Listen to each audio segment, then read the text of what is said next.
ओम श्री कृष्णाय नमः। मैं हूँ वामिका और आप सभी का हमारे चैनल आध्यात्मिक सागर में बहुत बहुत स्वागत है। आप सभी का दिन शुभ हो और मंगलमय हो।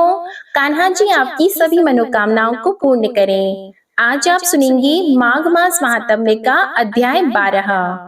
इससे पहले के अध्याय में आपने जाना था कि पिशाच ने देवद्युति को अपने पूर्व जन्मों के कर्मों के बारे में बताया था। अब सुनिए इसके आगे की कथा।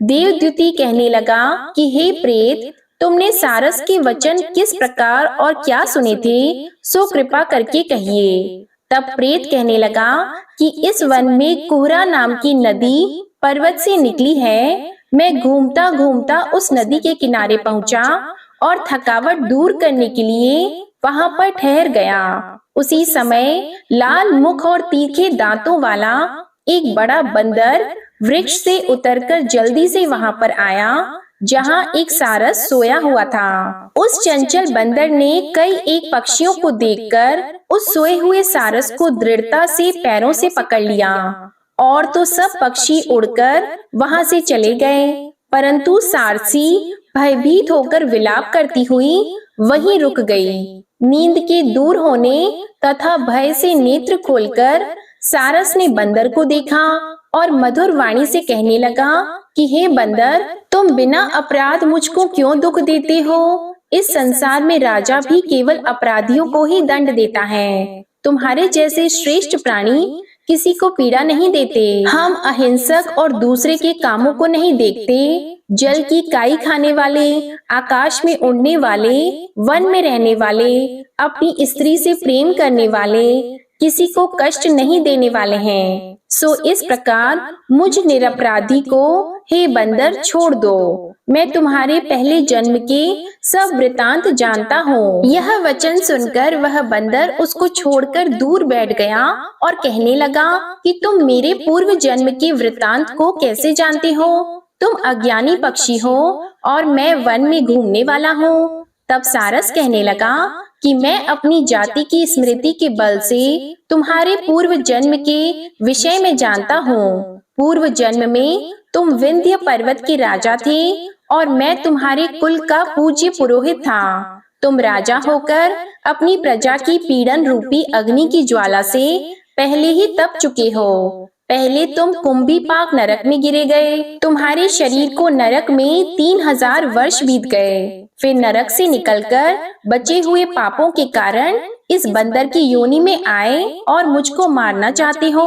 पूर्व जन्म में तुमने ब्राह्मण के बाग से लूटकर बलपूर्वक फल खाए थे। उसका यह भयंकर फल हुआ कि तुम वानर और वनवासी हुए। प्राणी अवश्य में अपने किए हुए कर्मों को भोगता है, इसको देवता भी हटा नहीं सकते।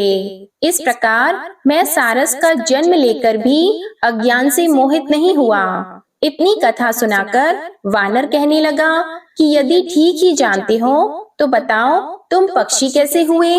तो सारस कहने लगा कि मेरी दुर्गति का कारण भी सुनो। तुमने नर्मदा नदी के किनारे पर सूर्य ग्रहण के समय बहुत से ब्राह्मणों के निमित्त 100 ढेर अन्न के दान किए थे। मैंने पुरोहिताई के मद से थोड़ा सा ब्राह्मणों को दिया और बाकी सब मैं आप हर ले गया। इन ब्राह्मणों के द्रव्य का अपहरण करने के पाप से मैं पहले काकल सूत्र नरक में कीड़े, फिर रक्त कर्दुम नरक में गिरा, फिर नरक की यातना से मुक्त होकर यह सारस का जन्म पाया है। क्योंकि पूर्व जन्म में अपनी बहन के घर से कांसे का बर्तन चुराया था, इसको मैंने एक जुआरी को दिया। इसी से मैं सारस योनि में आया। यह मेरी स्त्री और सारसा हुई। यह सब मैंने तुमसे कर्म फल कहा। अब भविष्य की बात भी सुनो।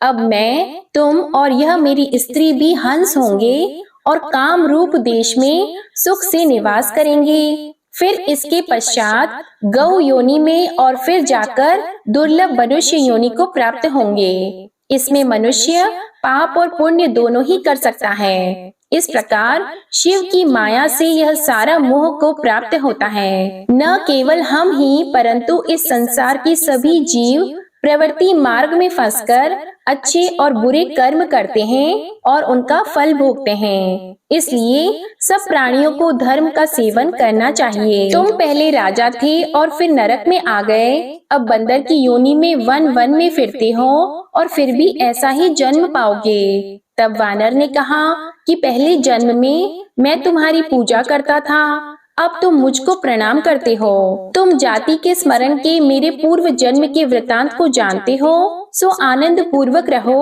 तुम्हारा कल्याण हो। तुम्हारे वचनों को सुनकर मैं मोह रहित होकर वन में विचरूंगा। तब प्रेत कहने लगा कि हे पथिक, मैंने नदी के तट पर बंदर और सारस का यह संवाद सुना, तब जाकर मुझे बोध हुआ कि मोह और शोक का नाश हो गया है। तब वह प्रेत उस पथिक से गंगा जल मांगने लगा, जिसे उस पथिक ने एक मटके में रखकर अपने सिर पर धारण किया हुआ था।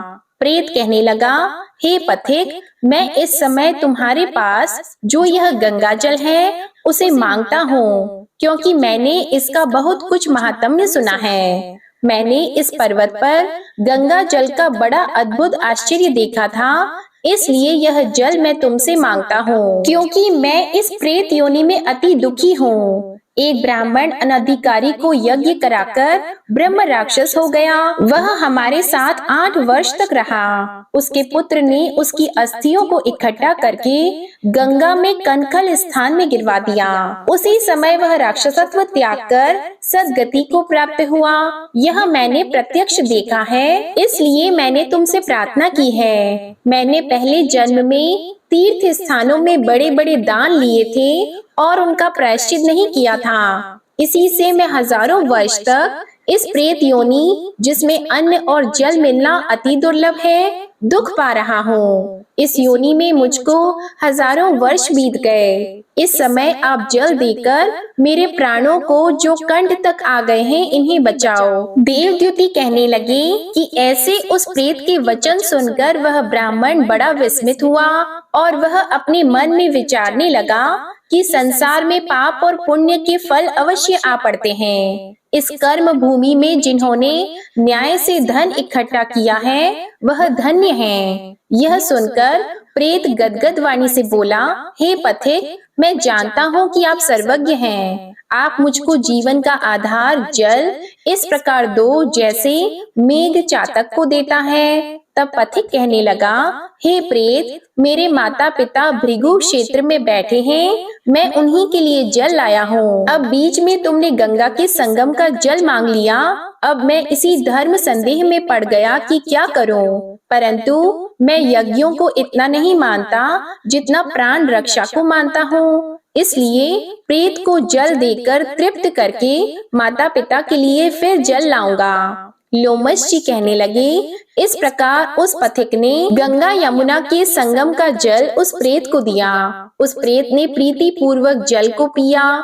उसी समय वह प्रेत शरीर को छोड़कर दिव्य देहधारी हो गया। गंगा जल के सेवन से मुक्ति सदा सन्मुख खड़ी रहती है, जिसके जल को स्पर्श करते ही प्रेत प्रेतत्व को छोड़कर मुक्ति को प्राप्त होते हैं। जो गंगा स्नान करता है वह वैष्णव पद को प्राप्त होता है। यदि संबंधी लोग गंगा जल से तर्पण करें तो नरक में रहने वाले पितर लोग स्वर्ग में चले जाते हैं और स्वर्ग में रहते हुए ब्रह्मत्व को प्राप्त होते हैं। गंगा जल के समान और कोई मुक्ति का साधन नहीं है। वह प्रेत वहां से चला गया और 1 मास में जब माघ मास आया तो उसने सुने हुए प्रयाग महात्म्य के अनुसार गंगा यमुना के संगम पर स्नान करके पिशाच शरीर को धारण कर भक्ति पूर्वक नारायण की स्तुति करता हुआ वह द्रविड़ देश का राजा गंधर्वों से सेवित उत्तम विमान पर बैठकर इंद्रपुरी को गया। सो हे द्विज, यह इतिहास पापों का जल्दी ही नाश करता है। इससे धर्म का ज्ञान होता है। यह पुण्य, यश तथा कीर्ति को बढ़ाने वाला है, ज्ञान तथा मोक्ष को देने वाला है। तुम भी सद्गति पाने के लिए प्रयाग चलो। वहां पर हम ऐसा स्नान करें जो देवताओं को दुर्लभ होता है। इस प्रकार लोमश जी के मुख से अमृतमय मधुर कथा को सुनकर मानो अमृत पीकर सब प्रसन्न हुए और पाप रूपी समुद्र से पार हुए। उन्हीं के साथ सब लोगों ने दक्षिण दिशा को प्रस्थान किया।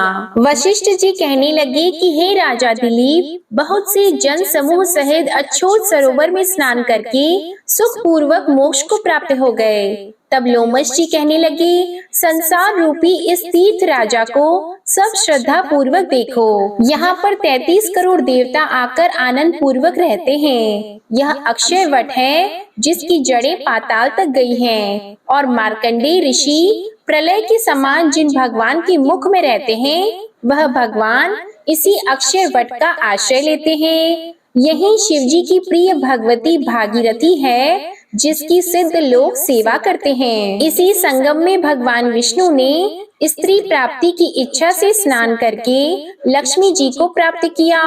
यहाँ पर त्रिशूलधारी शिवजी ने त्रिपुर दैत्य को मारा था और प्राचीन काल में उर्वशी स्वर्ग से गिरी थी तथा स्वर्ग पाने की इच्छा से यहाँ पर ही स्नान करने से नहुष कुल के राजा ययाति ने वंशधर पुत्र प्राप्त किया।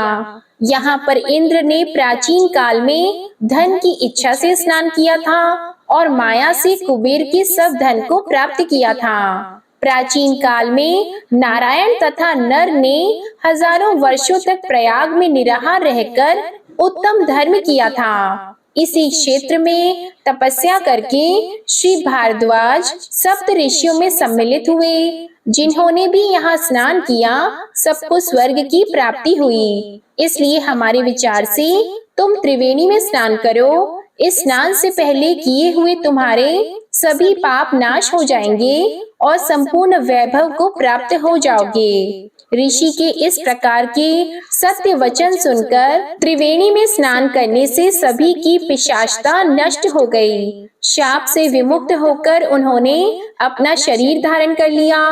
वेद निधि ने अपनी संतान को देखकर प्रसन्नचित्त होकर लोमश जी को संतुष्ट किया और लोमश जी ने कहा कि इस युवा कुमार ने वेदों का अध्ययन समाप्त कर लिया है, इसलिए इन कन्याओं की प्रीति पूर्वक कर कमलों को ग्रहण करें। तब लोमश जी तथा अपने पिताजी की आज्ञा से इस ब्रह्मचारी ने 5 कन्याओं से विवाह किया। इन कन्याओं के सब मनोरथ पूर्ण हुए। जिसके घर में लिखा हुआ यह महात्म्य पूजा जाता है वहाँ श्री नारायण ही पूजे जाते हैं।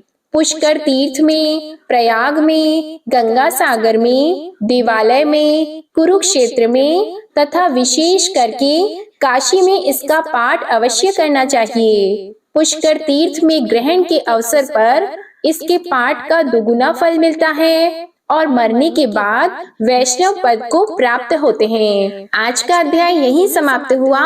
अब आप सुनिए भगवत गीता का यह अध्याय।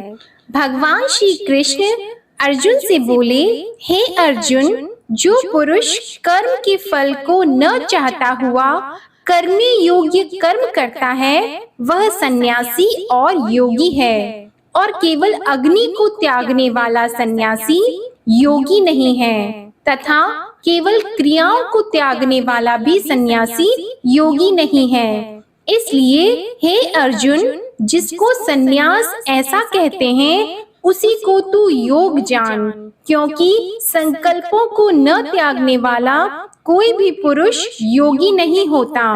समत्व बुद्धि रूप योग में आरूढ़ होने की इच्छा वाले मननशील पुरुष के लिए योग की प्राप्ति में निष्काम भाव से कर्म करना ही हेतु कहा गया है, और योग आरूढ़ हो जाने पर उस योग आरूढ़ पुरुष के लिए सर्व संकल्पों का अभाव ही कल्याण में हेतु कहा है। जिस काल में न तो इंद्रियों के भोगों में आसक्त होता है तथा न कर्मों में आसक्त होता है, उस काल में सर्व संकल्पों का त्यागी पुरुष योग आरूढ़ कहा जाता है। यह योग आरूढ़ता कल्याण में हेतु कही गई है, इसलिए मनुष्य को चाहिए कि अपने द्वारा अपना संसार समुद्र से उद्धार करे और अपने आत्मा को अधोगति में न पहुंचाए, क्योंकि यह जीव आत्मा आप ही तो अपना मित्र है और आप ही अपना शत्रु है, अर्थात और कोई दूसरा शत्रु या मित्र नहीं है।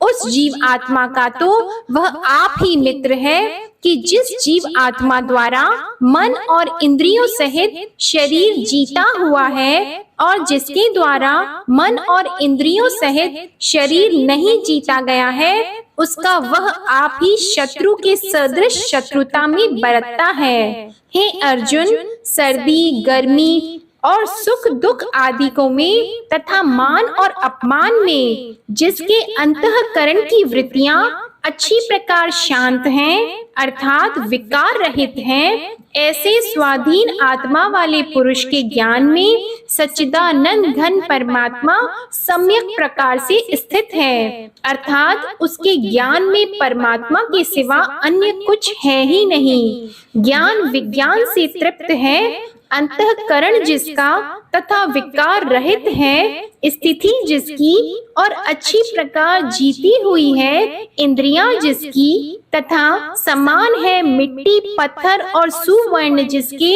वह योगी युक्त अर्थात भगवत की प्राप्ति वाला है, ऐसा कहा जाता है। जो पुरुष सुहृद, मित्र, वैरी, उदासीन, मध्यस्थ, द्वेषी और बंधु गणों में तथा धर्मात्माओं में और पापियों में भी समान भाव वाला है, वह अति श्रेष्ठ है। इसलिए उचित है कि जिसका मन और इंद्रियों सहित शरीर जीता हुआ है, ऐसा वासना रहित और संग्रह रहित योगी अकेला ही एकांत स्थान में स्थित हुआ निरंतर आत्मा को परमेश्वर के ध्यान में लगाए। शुद्ध भूमि में कुशा, मृगछाला और वस्त्र हैं, उपरोपरी जिसके ऐसे अपने आसन को न अति ऊंचा और न अति नीचा स्थिर स्थापन करके और उस आसन पर बैठकर तथा मन को एकाग्र करके चित्त और इंद्रियों की क्रियाओं को वश में किया हुआ अंतःकरण की शुद्धि के लिए योग का अभ्यास करे। उसकी विधि इस प्रकार है कि काया, सिर और ग्रीवा को समान और अचल धारण किए हुए दृढ़ होकर अपनी नासिका के अग्र भाग को देखकर अन्य दिशाओं को न देखता हुआ और ब्रह्मचार्य के व्रत में स्थित रहता हुआ भय रहित तथा अच्छी प्रकार शांत अंतःकरण वाला और सावधान होकर मन को वश में करके मेरे में लगे हुए चित्त वाला और मेरे परायण हुआ स्थित हुए। इस प्रकार आत्मा को निरंतर परमेश्वर के स्वरूप में लगाता हुआ स्वाधीन मन वाला योगी मेरे में स्थिति रूप परमानंद प्रकाष्ठा वाली शांति को प्राप्त होता है। परंतु हे अर्जुन, यह योग न तो बहुत खाने वाले के सिद्ध होता है और न बिल्कुल न खाने वाले का तथा न अतिशयन करने के स्वभाव वाले का और न अत्यंत जागने वाले का ही सिद्ध होता है। यह दुखों का नाश करने वाला योग तो यथा योग्य आहार और विहार करने वाले का तथा कर्मों में यथा योग्य चेष्टा करने वाले का और यथा योग्य शयन करने तथा जागने वाले का ही सिद्ध होता है। इस प्रकार योग के अभ्यास से अत्यंत वश में किया हुआ चित्त जिस काल में परमात्मा में ही भली प्रकार स्थित हो जाता है,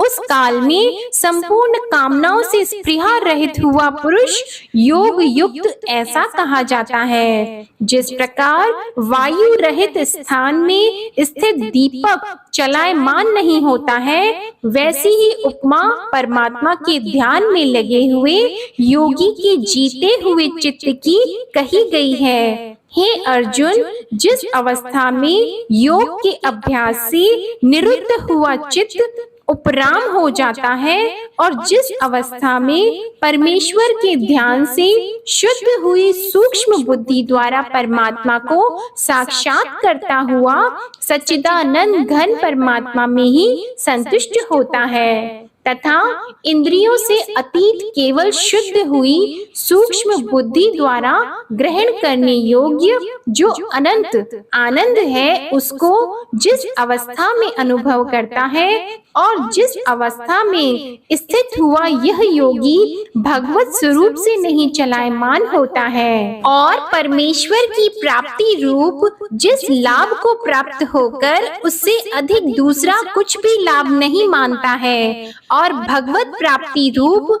जिस अवस्था में स्थित हुआ योगी बड़े भारी दुख से भी चलायमान नहीं होता है, जो दुख रूप संसार के संयोग से रहित है तथा जिसका नाम योग है, उसको जानना चाहिए। वह योग न उकताए हुए चित्त से अर्थात तत्पर हुए चित्त से निश्चय पूर्वक करना कर्तव्य है। इसलिए मनुष्य को चाहिए कि संकल्प से उत्पन्न होने वाली संपूर्ण कामनाओं को निशेषता से अर्थात वासना और आसक्ति सहित त्याग कर और मन के द्वारा इंद्रियों के समुदाय को सब ओर से ही अच्छी प्रकार वश में करके क्रम से अभ्यास करता हुआ उपरामता को प्राप्त होए तथा धैर्य युक्त बुद्धि द्वारा मन को परमात्मा में स्थित करके परमात्मा के सिवा और कुछ भी चिंतन न करे। परंतु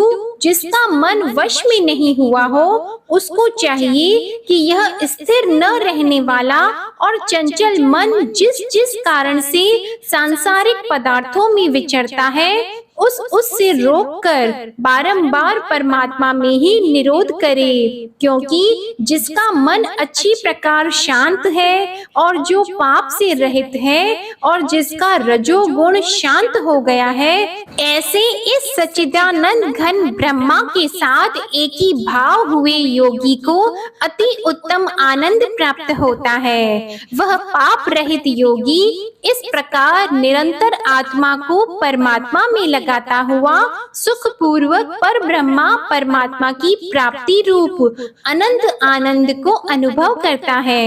हे अर्जुन, सर्वव्यापी अनंत चेतन में एक ही भाव से स्थिति रूप योग से युक्त हुए आत्मा वाला तथा सब में समभाव से देखने वाला योगी आत्मा को संपूर्ण भूतों में बर्फ में जल के सदृश व्यापक देखता है और संपूर्ण भूतों को आत्मा में देखता है, अर्थात जैसे स्वप्न से जगा हुआ पुरुष स्वप्न के संसार को अपने अंतर्गत संकल्प के आधार देखता है, वैसे ही वह पुरुष संपूर्ण भूतों को अपने सर्वव्यापी अनंत चेतन आत्मा के अंतर्गत संकल्प के आधार देखता है। जो पुरुष संपूर्ण भूतों में सबके आत्म रूप मुझ वासुदेव को ही व्यापक देखता है और संपूर्ण भूतों को मुझ वासुदेव के अंतर्गत देखता है, उसके लिए मैं अदृश्य नहीं होता हूँ और वह मेरे लिए अदृश्य नहीं होता है,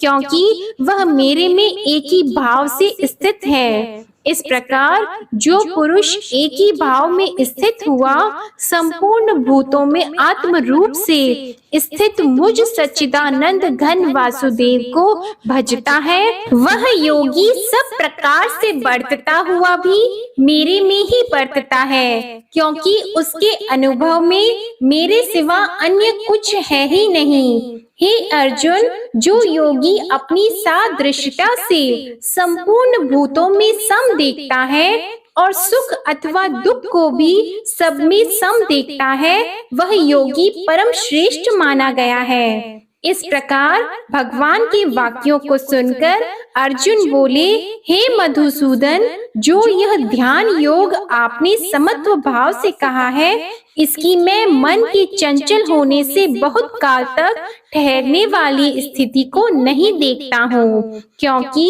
हे कृष्ण, यह मन बड़ा चंचल और प्रमथन स्वभाव वाला है तथा बड़ा दृढ़ और बलवान है। इसलिए इसका वश में करना मैं वायु की भांति अति दुष्कर मानता हूँ। इस प्रकार अर्जुन के पूछने पर श्री कृष्ण भगवान बोले, हे महाबाहो, निसंदेह मन चंचल और कठिनता से वश में होने वाला है, परंतु हे कुंती पुत्र अर्जुन, अभ्यास अर्थात स्थिति के लिए बारंबार यत्न करने से और वैराग्य से वश में होता है, इसलिए इसको अवश्य वश में करना चाहिए, क्योंकि मन को वश में न करने वाले पुरुष द्वारा योग दुष्प्राप्य है, अर्थात प्राप्त होना कठिन है, और स्वाधीन मन वाले प्रयत्नशील पुरुष द्वारा साधन करने से प्राप्त होना सहज है, यह मेरा मत है। इस पर अर्जुन बोले, हे कृष्ण, योग से चलायमान हो गया है मन जिसका, ऐसा शिथिल यत्न वाला श्रद्धा युक्त पुरुष योग की सिद्धि को अर्थात भगवत साक्षात्कारता को न प्राप्त होकर किस गति को प्राप्त होता है? हे महाबाहो, क्या वह भगवत प्राप्ति के मार्ग में मोहित हुआ आश्रय रहित पुरुष छिन्न भिन्न बादल की भांति दोनों ओर से अर्थात भगवत प्राप्ति और सांसारिक भोगों से भ्रष्ट हुआ नष्ट तो नहीं हो जाता है? हे कृष्ण, मेरे इस संशय को संपूर्णता से छेदन करने के लिए आप ही योग्य हैं, क्योंकि आपके सिवा दूसरा इस संशय का छेदन करने वाला मिलना संभव नहीं है। इस प्रकार अर्जुन के पूछने पर श्री कृष्ण भगवान बोले, हे पार्थ, उस पुरुष का न तो इस लोक में और न परलोक में ही नाश होता है, क्योंकि हे प्यारे, कोई भी शुभ कर्म करने वाला अर्थात भगवत अर्थ कर्म करने वाला दुर्गति को प्राप्त नहीं होता, किंतु वह योग भ्रष्ट पुरुष पुण्यवानों के लोकों को अर्थात स्वर्ग आदि उत्तम लोकों को प्राप्त होकर उनमें बहुत वर्षों तक वास करके शुद्ध आचरण वाले श्रीमान पुरुषों के घर में जन्म लेता है, अर्थात वैराग्यवान पुरुष उन लोकों में न जाकर ज्ञानवान योगियों के ही कुल में जन्म लेता है। परंतु इस प्रकार का जो यह जन्म है सो संसार में निसंदेह अति दुर्लभ है। वह पुरुष वहाँ उस पहले शरीर में साधन किए हुए बुद्धि के संयोग को अर्थात समत्व बुद्धि योग के संस्कारों को अनायास ही प्राप्त हो जाता है, और हे कुरुनंदन, उसके प्रभाव से फिर अच्छी प्रकार भगवत प्राप्ति के निमित्त यत्न करता है। वह विषयों के वश में हुआ भी उस पहले के अभ्यास से ही निसंदेह भगवत की ओर आकर्षित किया जाता है, तथा समत्व बुद्धि रूप योग का जिज्ञासु भी वेद में कहे हुए सकाम कर्मों के फल को उल्लंघन कर जाता है, जबकि इस प्रकार मंद प्रयत्न करने वाला योगी भी परम गति को प्राप्त हो जाता है। तब क्या कहना है कि अनेक जन्मों से अंतःकरण की शुद्धि रूप सिद्धि को प्राप्त हुआ और अति प्रयत्न से अभ्यास करने वाला योगी संपूर्ण पापों से अच्छी प्रकार शुद्ध होकर उस साधन के प्रभाव से परम गति को प्राप्त होता है, अर्थात परमात्मा को प्राप्त होता है, क्योंकि योगी तपस्वियों से श्रेष्ठ है और शास्त्र के ज्ञान वालों से भी श्रेष्ठ माना गया है, तथा सकाम कर्म करने वालों से भी योगी श्रेष्ठ है। इसलिए हे अर्जुन, तू योगी हो। हे प्यारे, संपूर्ण योगियों में भी जो श्रद्धावान योगी मेरे में लगे हुए अंतर आत्मा से मेरे को निरंतर भजता है, वह योगी मुझे परम श्रेष्ठ मान्य है। अब आप सुनिए श्री कृष्ण चालीसा पाठ। बंशी शोभित कर मधुर, नील जलद तन श्याम, अरुण अधर जनुबिंब फल, नयन कमल अभिराम, पूर्ण इंद्र अरविंद मुख, पीतांबर शुभ साज, जय मनमोहन मदन छवि, कृष्ण चंद्र महाराज। जय यदुनंदन जय जगवंदन, जय वसुदेव देवकी नंदन, जय यशोदा सुत नंद दुलारे, जय प्रभु भक्तन की द्रुग तारे। जय नट नागर नाग नथैया, कृष्ण कन्हैया धीनु चरैया। पुनि नख पर प्रभु गिरिवर धारो, आओ दीनन कष्ट निवारो। वंशी मधुर अधर धरि टेरो, होवे पूर्ण विनय यह मेरो। आओ हरि पुनि माखन चाखो, आज लाज भारत की राखो। गोल कपोल चिबुक अरुणारी, मृदु मुस्कान मोहिनी डारी। राजित राजीव नयन विशाला, मोर मुकुट वैजंती माला। कुंडल श्रवण पीत पट आछी, कटी किंकिणी काचनि काछी। नील जलज सुंदर तनु सोहे, छबिल किशोर नर मुनि मन मोहे। मस्तक तिलक अलक घुंघराली, आओ कृष्ण बांसुरी वाली। करि पय पान पुत नहीं तारियो, अका बका का गासुर मारियो। मधुवन जलत अगिन तब ज्वाला, भय शीतल लखतहि नंद लाला। सुरपति जब ब्रज चढ़ साई, मूसर धार वारी वर्षाई। लगत लगत ब्रज चहन बहायो, गोवर्धन नख धारी बचायो। लखी यशोदा मन भ्रम अधिकाई, मुख मंद 14 भुवन दिखाई। दुष्ट कंस अति उधम मचायो, कोटि कमल जब फूल मंगायो।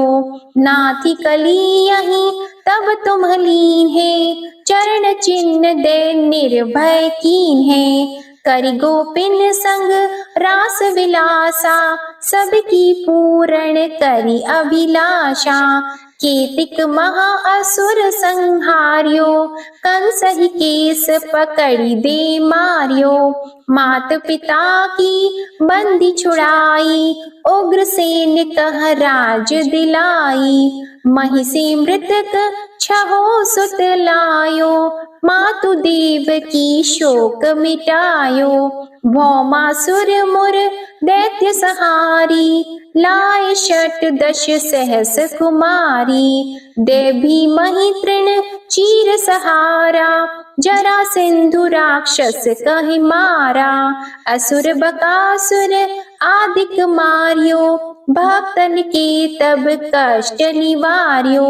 दीन सुदामा की दुख टारियो, तंदुल 3 मूठ मुख डारियो। श्री कृष्ण चालीसा समाप्त होती है। प्रेम से बोलिए भगवान श्री कृष्ण की जय। आपको आज की कथा पसंद आए, वीडियो पसंद आए तो इसे लाइक कीजिएगा, शेयर कीजिएगा, चैनल को सब्सक्राइब कीजिएगा और कमेंट में भगवान श्री कृष्ण जी की जय भी जरूर लिखिएगा। जय श्री कृष्णा।